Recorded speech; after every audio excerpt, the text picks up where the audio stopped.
तो मिले खाना ये खुदा से हमें, खुदा को ढूंढा तो वो भी अली के घर से मिला।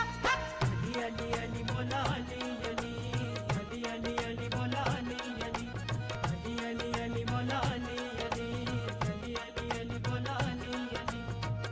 शाह मर्दाने अली ना पता इल्ला है अली, शेर यज़दाने अली अली। अली अली अली मौला अली अली, अली अली अली मौला अली अली, अली अली अली मौला अली मौला अली, अली मौला अली मौला अली मौला अली, अली मौला अली मौला अली मौला अली मौला अली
जय श्री माताजी। आपण सर्वजण श्रीमाताजींच्या प्रतिमेकडे पाहून नमस्कार करूयात। आपले दोन्ही हात मांडीवर, आपलं संपूर्ण लक्ष आपल्या दोन्ही हातातून वाहणाऱ्या चैतन्य लहरींकडे आपण प्रार्थना करूयात। परमपूज्य श्री माताजी, आपण साक्षात श्री आदिशक्ती आहात। आपल्या परमकृपेत आपल्या निर्मल चरणी ध्यान करण्याची अनुमती आम्हा सर्वांना प्रदान करा। आता आपण हळुवारपणे बंधन घेऊयात।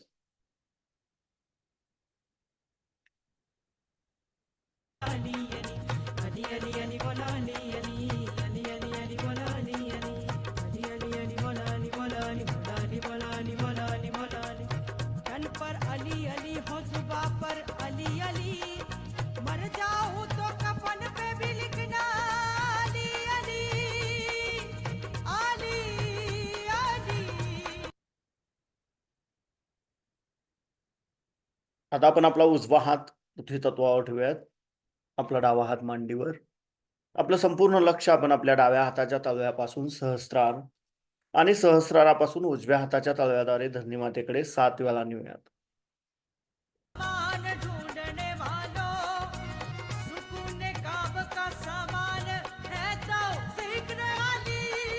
हक हक हक हक। अली अली मौला अली अली, अली अली अली मौला अली अली, अली अली अली मौला अली अली, अली अली अली मौला अली अली। नजर हकीकत शनास पाई तो क्या कहूँ किस अदा को देखा।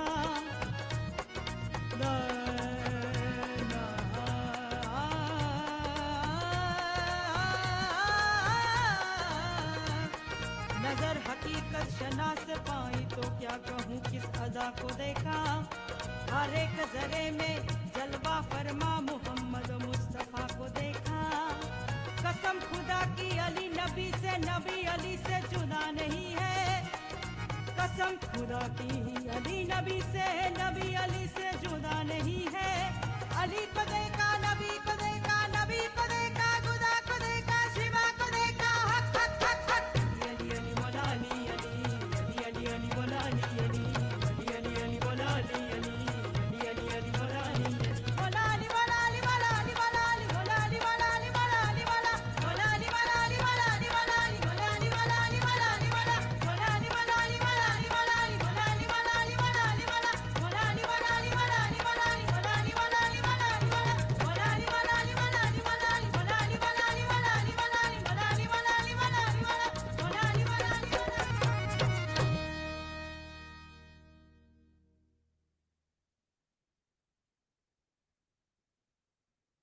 परमपूज्य श्री माताजी, आपण साक्षात श्री महाकाली आहात.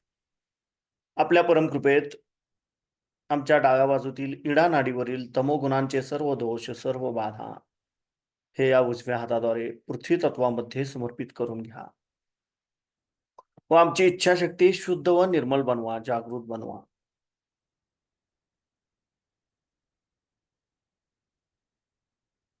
आता आपण आपला उजवा हात मांडीवर ठेवूयात आणि डावा हात आकाश तत्वाकडे करूयात. आपलं संपूर्ण अटेन्शन आपण आपल्या उजव्या हाताच्या तळव्यापासून सहस्राराद्वारे डाव्या हाताच्या तळव्याकडे 7 वेळा सावकाशपणे नेऊयात.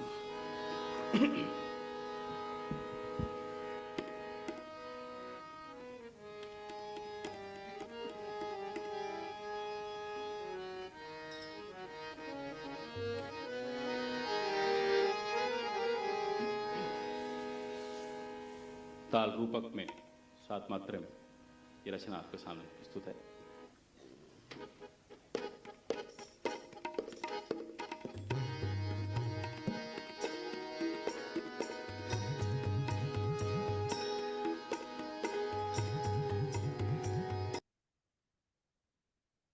परमपूज्य श्री माताजी, आपण साक्षात श्री हनुमानजी आहात. आपल्या परमकृपेत कृपा करून आमच्या उजव्या बाजूतील पिंगला नाडीवरील रजोगुणांचे सर्व दोष, सर्व बाधा हे या डाव्या हाताद्वारे आकाश तत्वामध्ये समर्पित करून घ्या व आमची क्रियाशक्ती शुद्ध व निर्मल बनवा, जागृत बनवा.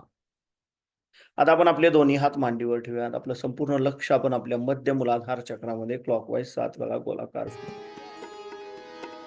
सुमंगलमयी देवी वरदायिनी, तुम्ही जीव गती हो, तुम्ही माँ भवानी, माँ हे माँ, माँ हे.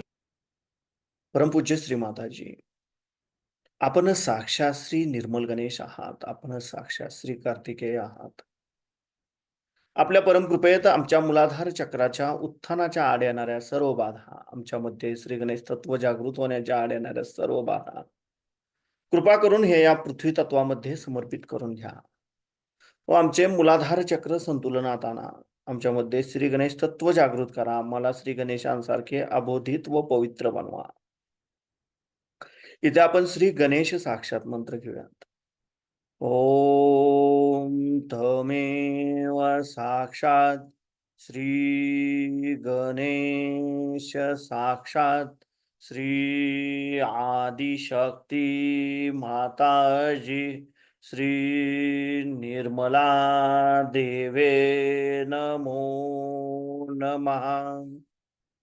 आता आपण आपला उजवा हात आपल्या ओटीपोटावर डाव्या बाजूला दाबून धरूयात. परमपूज्य श्री माताजी, आपल्या परमकृपेत कृपा करून आम्हाला शुद्ध आणि निर्मल विद्या प्रदान करा. परमपूज्य श्री माताजी, आपल्या परमकृपेत कृपा करून आम्हाला शुद्ध व निर्मल विद्या प्रदान करा. कृपा करून आम्हाला शुद्ध आणि निर्मल विद्या प्रदान करा. आता आपण आपला उजवा हात आपल्या मध्य नाभी चक्रावर ठेवूयात, जिथे साक्षात श्री लक्ष्मी नारायणांचं स्थान आहे.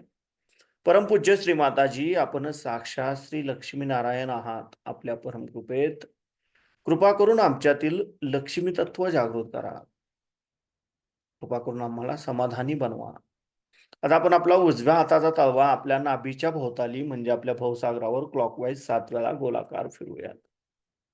करे श्वास प्रतिपल वंदन तुम्हारा, तुम्ही शक्ति हो, तुम्ही परमपूज्य श्री माताजी, आपण साक्षात श्री आदिगुरु दत्तात्रय आहात.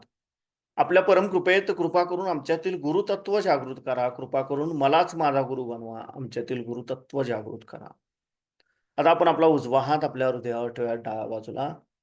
परमपूज्य श्री माताजी, आपल्या परमकृपेत मी केवळ एक शुद्ध आत्मा आहे. मी मन नाही, बुद्धी नाही, शरीर नाही, अहंकार नाही.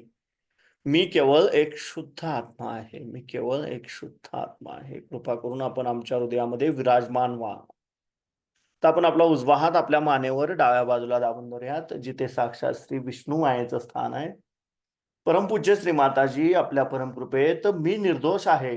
मी निर्दोष आहे. मी कुणाचाही दोषी नाही. मी निर्दोष आहे. मी निर्दोष. आता आपण आपला उजवा हात आपल्या कपाळावर दाबून धरूयात. इथं आपल्याला 3 वेळा क्षम म्हणायचं आहे. क्षम, क्षम, क्षम. आता आपण आपल्या उजव्या हाताचा तळवा आपल्या सहस्रारावर, आपल्या टाळू भागावर घट्ट दाबून धरूयात आणि जागच्या जागी गोलाकार क्लॉकवाईज 7 वेळा फिरवूयात. मेरे मन की हर भावना में तुम्ही हो, मेरे मन की हर भावना में. परमपूज्य श्री माताजी, आपण साक्षात श्री आदिशक्ती आहात. आपल्या परमकृपेत कृपा करून मला माझा आत्मसाक्षात्कार प्रदान करा. कृपा करून आमची कुंडलिनी शक्ती जागृत करा. कृपा करून आम्हाला निर्विचारिता प्रदान करा. आता आपण आपले दोन्ही हात मांडीवर ठेवूयात. आपलं संपूर्ण लक्ष आपण आपल्या दोन्ही हाताच्या तळव्यामध्ये आणि आपल्या टाळू भागामध्ये ठेवूयात आणि श्रीमाताईंचं अमृतवाणी ग्रहण करूयात.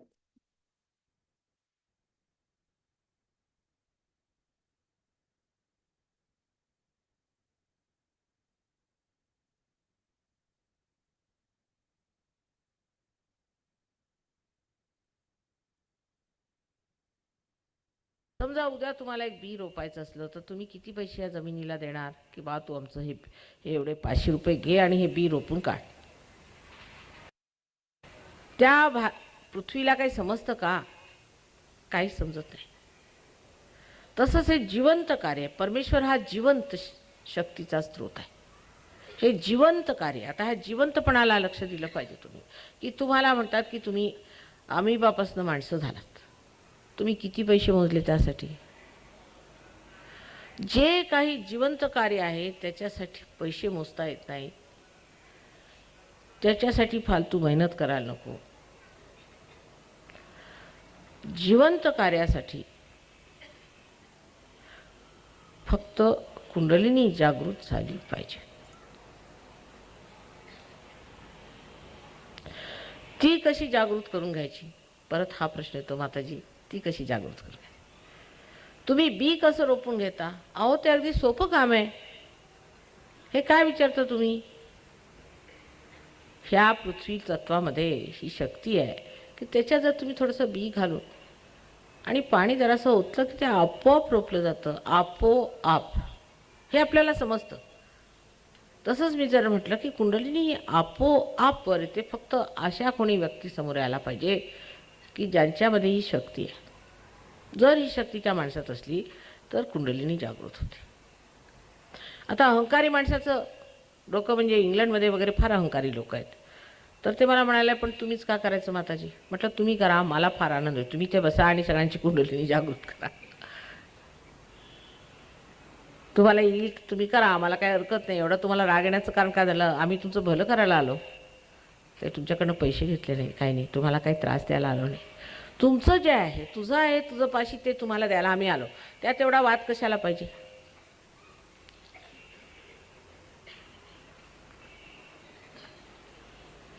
पण लोकांना स्वतःचं भलंही करून घ्यायचं नाही. अशी जिथे अज्ञानाची स्थिती असेल तिथे त्याला जडमती असं म्हटलं पाहिजे. आपलं जे काही वाईट असेल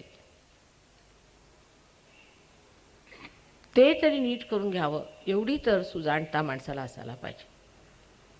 परत आमच्याकडे येऊन काय आम्हाला तुमच्या काही वोट घ्यायचे नाहीत की इलेक्शनला उभं राहायचं नाही, आमचं काहीच घ्यायचं नाही तुमच्यापासून. फक्त तुमचं तुमच्याजवळ आहे ते तुम्ही घ्या.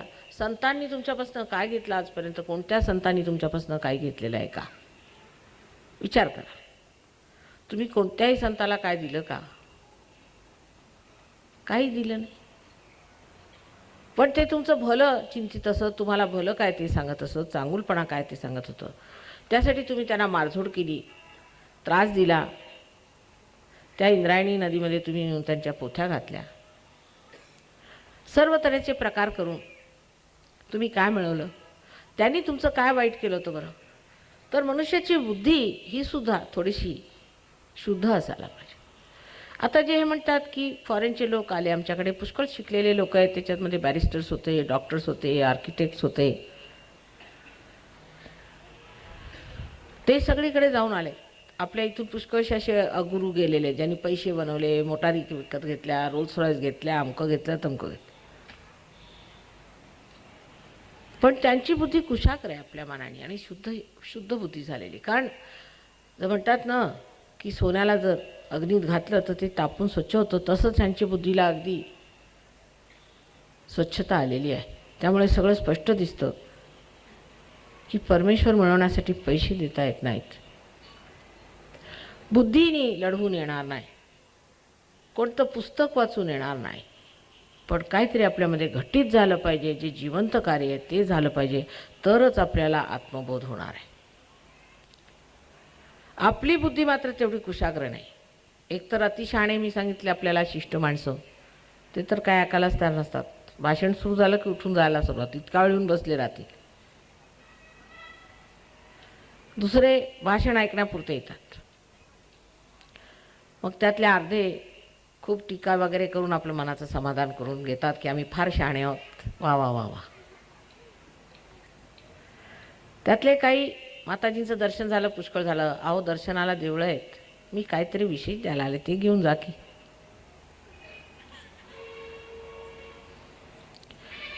पण काही असे सुजाण आहेत त्यांना वाटतं की हे सांगितलेलं आहे, हे होणार, असं वर्णन आहे शास्त्रात.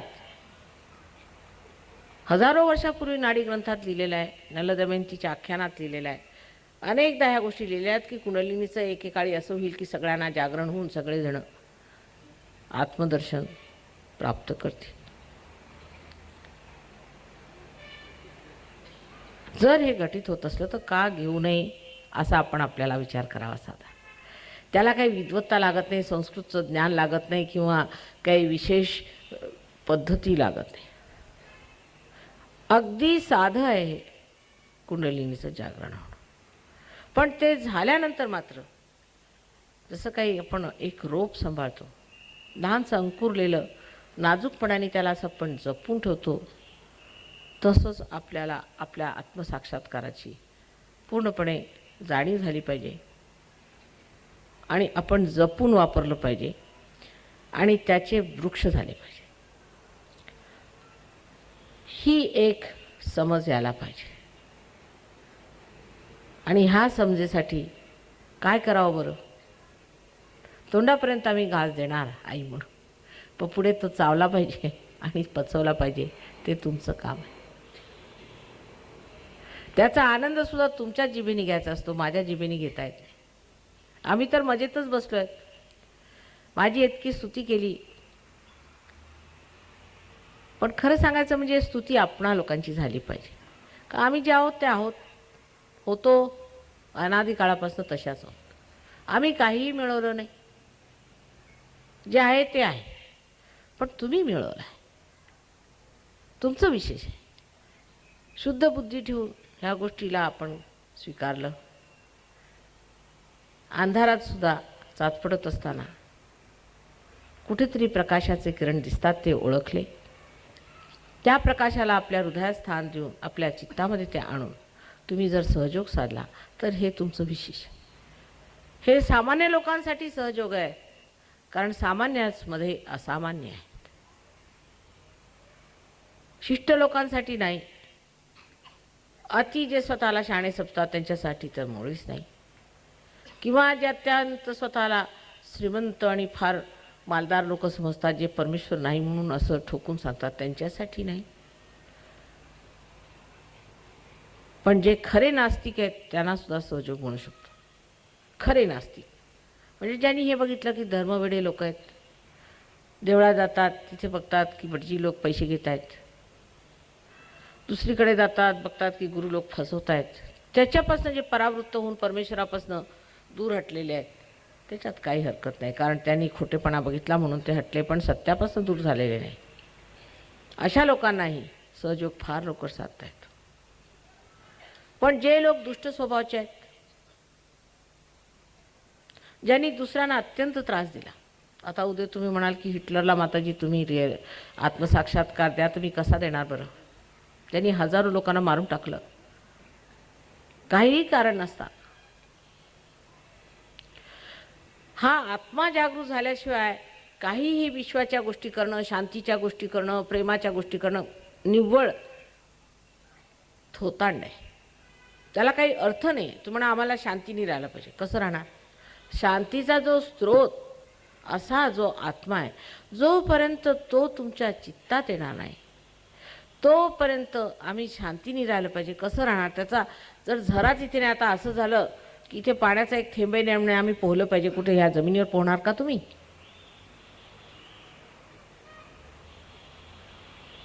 तेव्हा ते घटित झालं पाहिजे. जसं मोटर आहे, आता मोटर जोपर्यंत ती इग्नाईट होत नाही, तिच्यामध्ये एकदम जोपर्यंत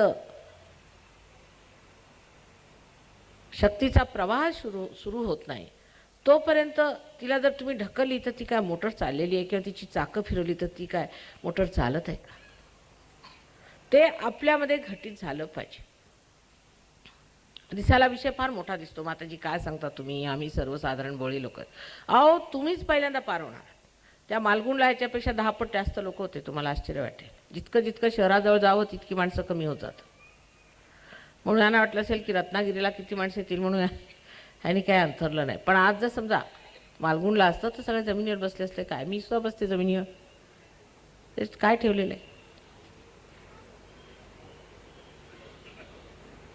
त्याचं काय महत्त्व आहे एवढं? अहो ही पृथ्वी म्हणजे इतकी महान आहे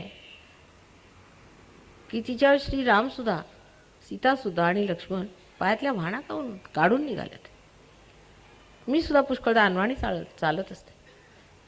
एवढी चैतन्यमय ही पृथ्वी असल्यावरती त्याच्यात बसून आपल्याला काय फरक पडणार आहे? पण अजून ती स्थिती आलेली नाही. म्हणून तुम्ही असं करा तसं करा असं मी काहीही सांगत नाही. सर्व तऱ्हेची मुलं असतात. पण एकदा जर का आत्मसाक्षात्कार झाला तर तुम्हाला आश्चर्य वाटेल की तुमच्यामध्ये केवढ्या शक्ती आहेत, तुम्ही किती संपन्न आहात, तुमच्यामध्ये किती मोठंपण आहे त्याची तुम्हाला कल्पना येईल. आणि तुम्हाला आश्चर्य वाटेल की माताजी म्हणत होत्या आम्हाला माहीत नव्हतं.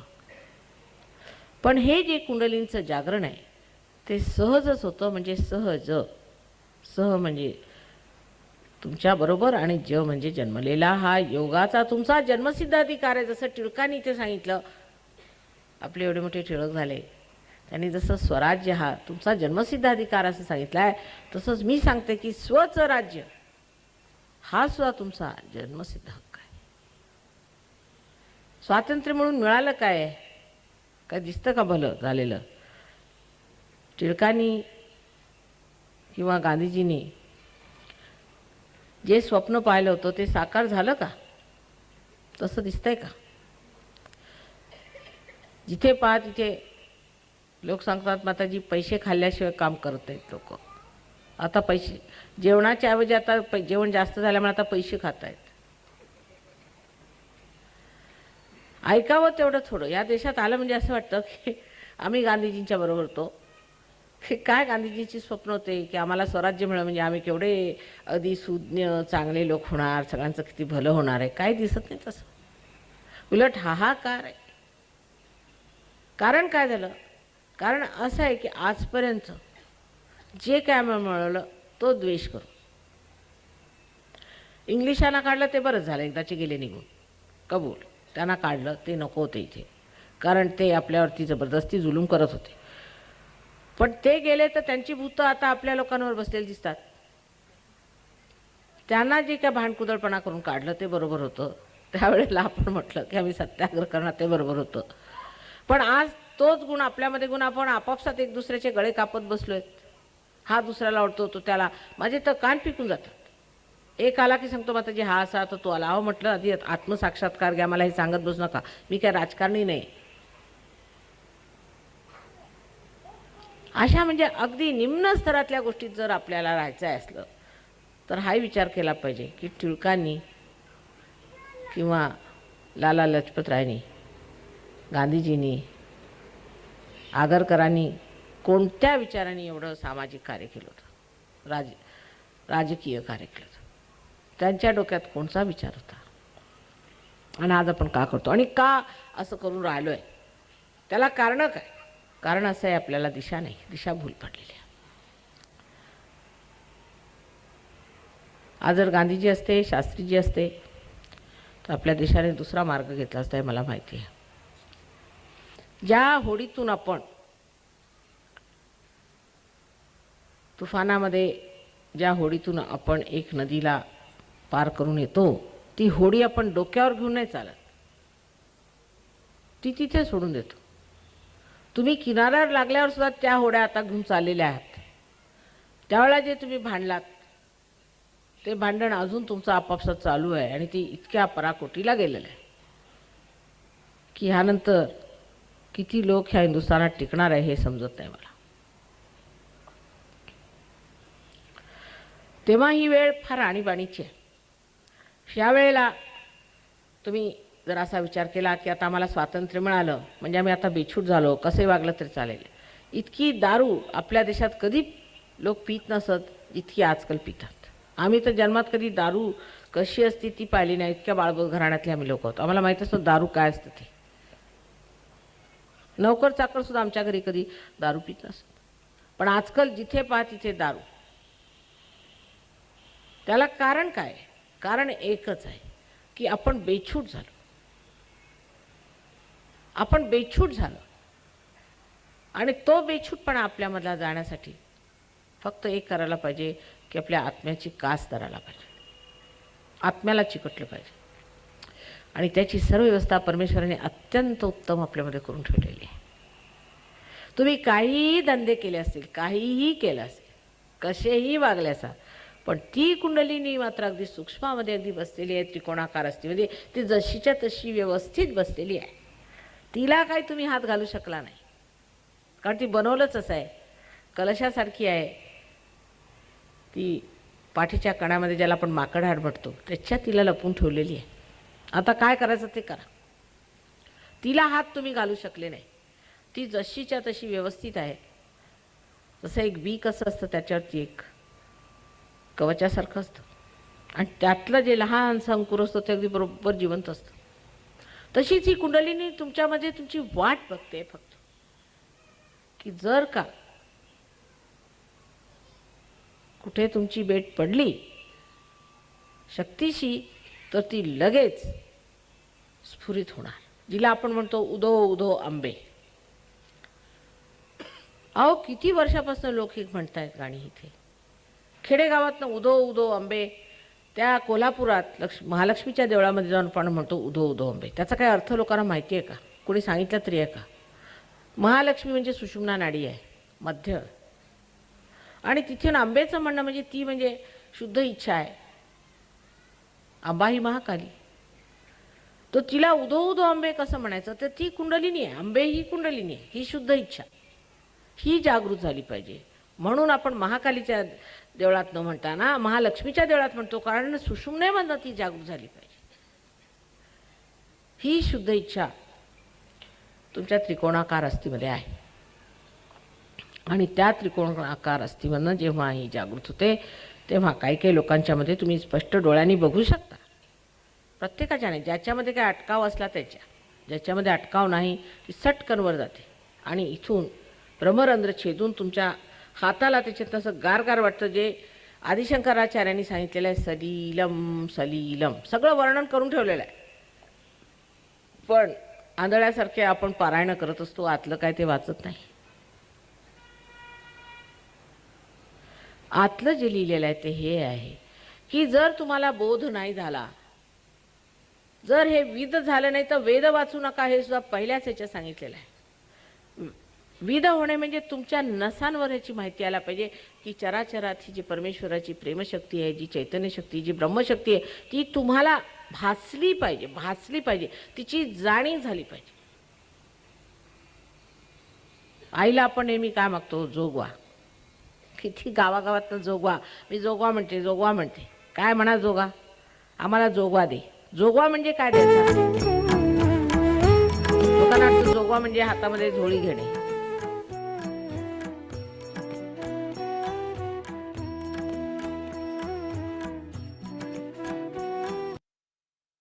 हळुवारपणे डोळे उघडूयात. अश्वमाताईंच्या प्रतिमेकडे पाहून नमस्कार करून बंधन घेऊयात.